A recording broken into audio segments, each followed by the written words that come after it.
Paano nyo nalampasan yung massive bullying?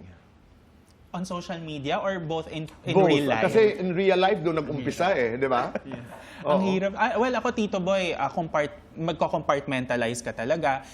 Minsan nababasa ko yung bad comments about me, pero I shrug it off. Kasi ang importante naman sa akin, hindi naman nila ako kilala in person or hindi naman nila ako ma-hurt in person. Like, suntokin ako, ganyan. So, I shrug it off. Ganda. Mamimili ka dapat ng boses, ng opinion na makakapasok doon sa consciousness mo. Totoo. Di ba? Ikaw, Pipay. Ako naman, hindi talaga siya overnight process, lalo na pag bata ka, binuli ka. So, pero ginamit ko kasi siyang instrument nung nag-content creating na ako na parang, isang beses na ako mabuhay, ayoko na maging malungkot. So, tinanggap ko siya. But matagal din, years din tinagal. Pero, yun na idulot naman sa tao, like yung inspiration, Right. kahit ganyan, okay, maganda siya, may sarili siyang beauty, ganyan. Gustong-gusto ko yung the first time you did it sa jeep.